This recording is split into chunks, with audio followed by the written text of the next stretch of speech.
stakeholders in any institution are.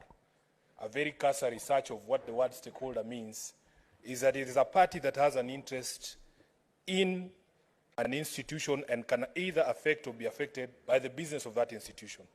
Mr. Speaker, there are many stakeholders in the political process.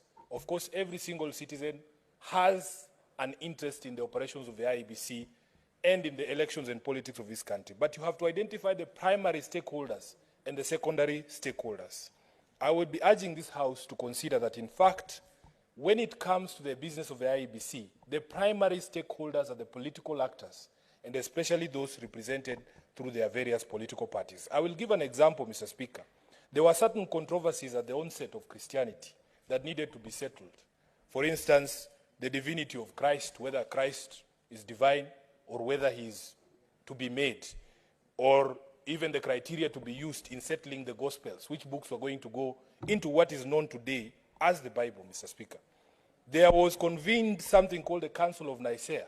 This Council of Nicaea, Mr. Speaker, was fully composed of bishops and leaders in the Christian faith to settle these controversies. Another example, if you go to football, Mr. Speaker, the leadership of the Federation of Kenyan Football, the FKF, is determined by the clubs that play the league, Mr. Speaker. Those are the primary stakeholders.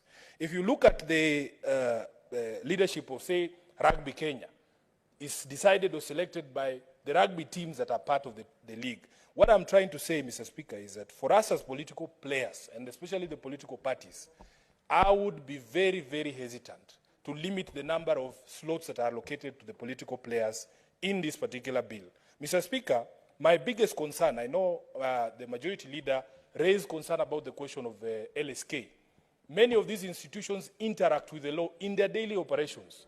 My colleagues who are with us in the Mwangaza impeachment committee will bear me witness that they saw benefit of having at least one lawyer in that particular committee. There is some value that we bring, especially when the team and the institution has to interact with the law. Mr. Speaker, my biggest problem actually with this bill is with the Public Service Commission. Whose interests does the Public Service Commission represent? If you look at the composition of the Public Service Commission, it is a chair, vice chairperson, and 7 other members appointed by the President with the approval of the National Assembly.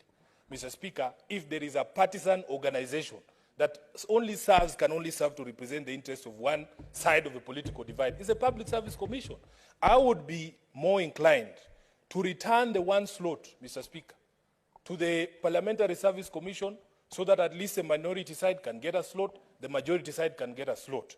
We get the PPLC, which is also representative of the political parties in this country that have the majority representation and the minority representation to get a slot each. These things we are not doing because I am in ODM today, Mr. Speaker.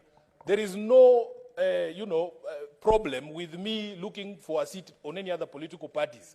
But we are not doing this because I intend to run again in 2027.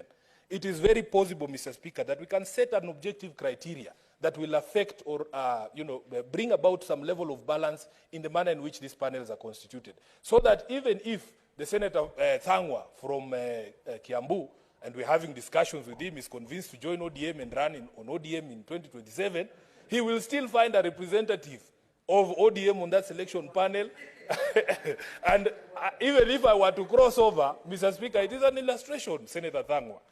Mr. Speaker, even if I were to cross over, I will find that there was already a slot on the panel that was allocated to the political party that I am moving to. So these things are not about us, Mr. Speaker. It doesn't matter where you fall in 4 years' time.